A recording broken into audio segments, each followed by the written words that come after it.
WBEN News Time is 7:22. Let's continue our focus now on transportation in the downtown area, the waterfront, the development projects going on there, and how the Buffalo Skyway Bridge impedes or complements everything that's going on. Our guest is Congressman Brian Higgins. Good morning, Congressman. Thank you for joining us.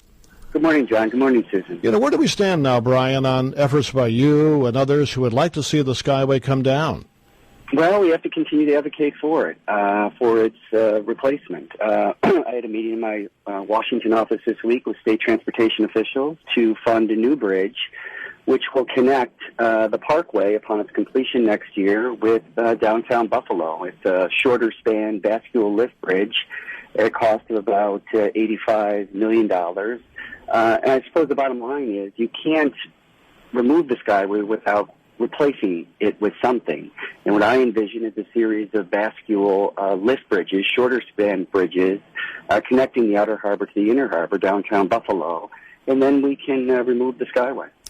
Brian, with millions being poured into the renovation of the Lakeshore complex now, this Parkway, is it going to come to the point at someday, if the decision is made to take the Skyway down, that all of this being done now is being done for naught? Oh, no, that's a separate. Keep in mind that 80% of what you see going on Route 5, it's to build a new parkway to replace Furman Boulevard. This will be a tree-lined parkway which will provide unfettered access south and north for the entire 3-mile stretch of what is now Furman Boulevard. And what the new bridge will do, the Buffalo Harbor Bridge, is connect that new parkway at the outer harbor with the inner harbor, downtown Buffalo, at Main Street. So it's an entirely different route. So I see this as the first step in the replacement of the Skyway. Congressman, former Buffalo Mayor Jimmy Griffin on more than one occasion suggested that a tunnel along Furman Boulevard and the Skyway site be considered. It certainly would end traffic problems during winter when the Skyway is often closed. Is that an idea worth pursuing, or is it old news at this point? No, it should be something that should be considered. I think, the cost of a tunnel is very expensive. I mean, tunneling was talked about by former Mayor Jim Griffin. It was talked about by former Mayor Tony Mazziello. And it's been talked about as early as 1948 in Buffalo when it was anticipated that we needed some crossing. I think earlier you had talked about the history of the Skyway. It was started in 1954, completed in 1956 at a cost of $14 million.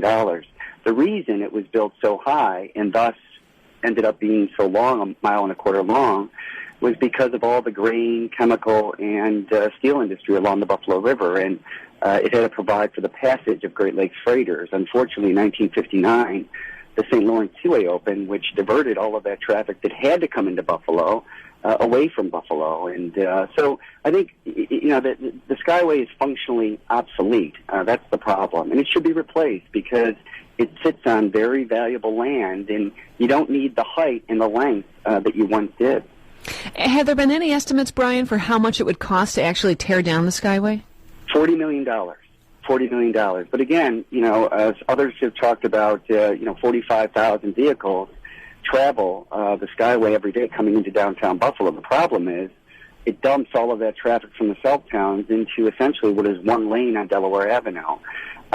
So, before you can dismantle it, before you can remove it, you have to build alternatives to it. And I think the first step in that process is the Buffalo Harbor Bridge, which is being reviewed right now. It will be under design, and we're going to try to get it funded this year. Well, a couple of years ago, or maybe not that long ago, the New York State Department of Transportation seemed to be vehemently against tearing down the Skyway Bridge. Who do you have to convince there in that department? Well, the problem is, New York State shouldn't be making decisions for Buffalo and Western New York, and that's why we created the Erie Canal Harbor Development Corporation. Prior to 3 years ago, all the decisions about Buffalo's waterfront were being made by some bureaucrat in Albany. Now it's people who have an emotional and economic investment in Buffalo and Western New York who are committed to this area. So I think it requires rallying community support to change the bureaucracy, both in Washington and Albany. But Albany shouldn't be making decisions for Buffalo. Buffalonians should.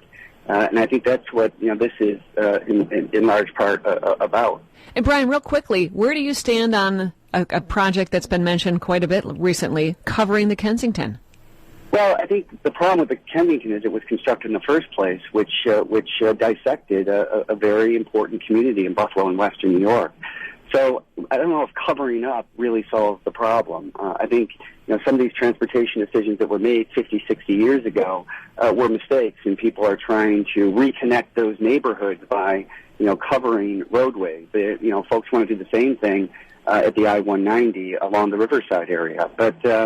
So I don't know that much about this project, but I think the bottom line is, those roadways cut off communities, the Humboldt Parkway, beautiful tree-lined areas were decimated because of transportation decisions that were made 50, 60 years ago. Congressman, thank you for joining us. Thanks for having me. You're welcome. Congressman Brian Higgins.